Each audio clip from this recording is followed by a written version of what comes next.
Hello दोस्तों, स्वागत है आपका आज की इस वीडियो में। आज की इस वीडियो में बात करने वाले हैं Uttar Pradesh education service selection commission assistant professor BEd recruitment 2025 के बारे में। तो इस वीडियो में इस पार्टिकुलर नोटिफिकेशन के रिगार्डिंग आपको एज लिमिट कितने रहना चाहिए, एजुकेशन क्वालिफिकेशन क्या रहेगा, सिलेबस क्या रहने वाले हैं, तमाम जानकारी दी जाएगी। साथ ही साथ आपको सैलरी कितनी मिलेगी, काम क्या करना होगा, सिलेक्शन कैसे होगा, सभी कुछ बताया जाएगा। तो वीडियोस पे बने रहिएगा और कंप्लीट वीडियोस को वॉच कीजिएगा। यदि कोई डाउट होगा तो हमसे कमेंट बॉक्स में लिखकर बिल्कुल पूछ सकते हैं। चलिए आगे बढ़ते हैं इस वीडियोज़ में और जानते हैं इसके बारे में कंप्लीट इन्फॉर्मेशन को। तो आपको दिख रहा होगा, तो सभी दोस्तों को बता दें कि ये आपका ऑफिशियल नोटिफिकेशन है। आपको बता दें कि ये जो पार्टिकुलर नोटिफिकेशन है ये एक पहले भी आया था, जिस पे एक कोर्ट केस हुआ था और उस कारण से ये नोटिफिकेशन को बंद कर दिया गया था। बाद में इस नोटिफिकेशन में और भी बहुत सारे सुधार को लाकर इसको दोबारा से जारी किया गया है। तो आप सभी को बता दें कि जो भी कैंडिडेट इससे पहले फॉर्म भरे होंगे, बिल्कुल जब स्टार्टिंग में नोटिफिकेशन आया था, नोटिफिकेशन देख सकते हैं विज्ञापन संख्या 51 करके अंतिम, जिसका अंतिम दिन थी 31/8/2022 करके नोटिफिकेशन आया था। तो उसमें ये संशोधन करके नोटिफिकेशन को दोबारा जारी किया गया है।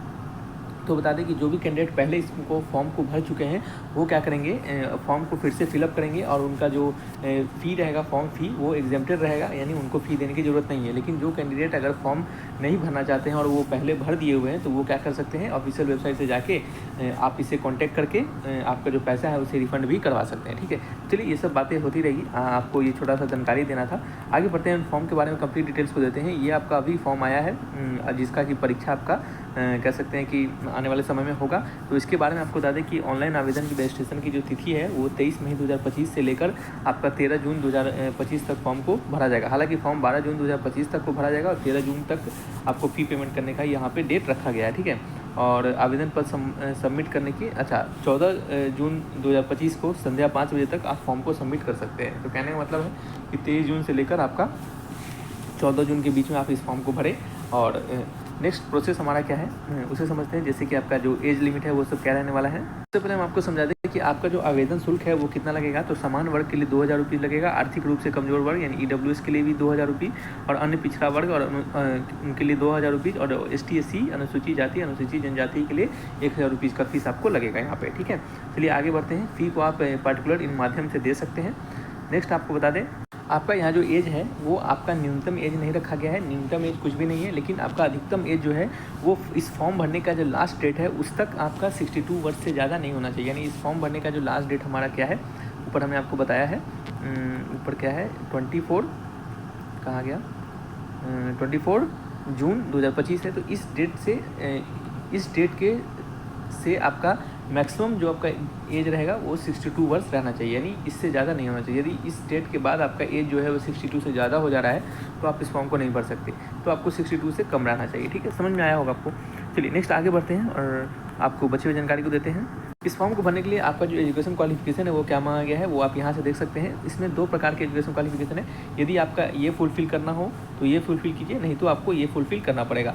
देखिए, कोई एक इसमें से अगर आप फुलफ़िल करते हैं तो आप इस फॉर्म को भर सकते हैं। जैसे कि पहला है हमारा 55% अंक के साथ इन सभी विषयों में क्या है आपका परस्नातक उपाधि, यानी आपका कह सकते हैं मास्टर्स, यानी मास्टर्स आपको या इसमें अगर इन सभी विषयों में किए हैं तो आप इस फॉर्म को भरने के लिए एलिजिबल हैं। साथ ही साथ आपको 55% अंक के साथ MAd भी करना चाहिए। ठीक है, नेक्स्ट बात करते हैं। दूसरा है आपका, यदि 55% अंकों के साथ अपने शिक्षा शास्त्र में परस्नातक किया है, यानी आपने मास्टर्स किया है, और 55% अंकों के साथ आपने BEd भी करके रखा है, तो आप इस फॉर्म को भरने के लिए एलिजिबल हैं। तो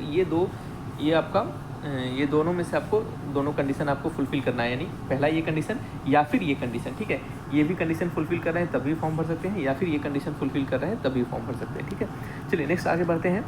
अब हम आपको बताते हैं कि इस पर्टिकुलर फॉर्म को अगर आप भरते हैं तो आपका जो सिलेक्शन होगा वो किस प्रकार से होगा, किस क्राइटेरिया से होगा।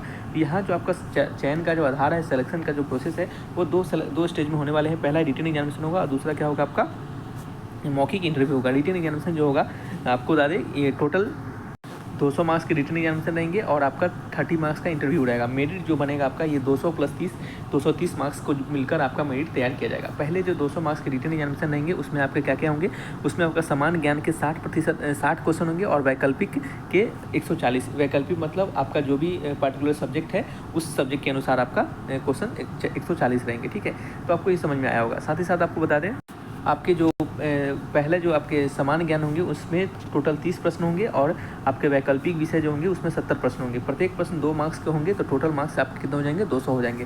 प्लस इसके बाद आपका अगर पहले स्टेज से आपका रिटन एग्जाम से सेलेक्ट हो जाते हैं तो आपको दूसरे स्टेज साक्षात्कार यानी इंटरव्यू के लिए बुलाया जाएगा, और जो कि 30 मार्क्स का रहेगा। तो टोटल 200 + 30 230 मार्क्स के बेसिस पे आपका क्या होगा, मेरिट तैयार किया जाएगा। ठीक है, ये आपको समझ में आ गया होगा। नेक्स्ट हम बढ़ते हैं आगे की ओर और आपको बताते हैं यहाँ पे सभी कुछ हमने लगभग बता दिया है।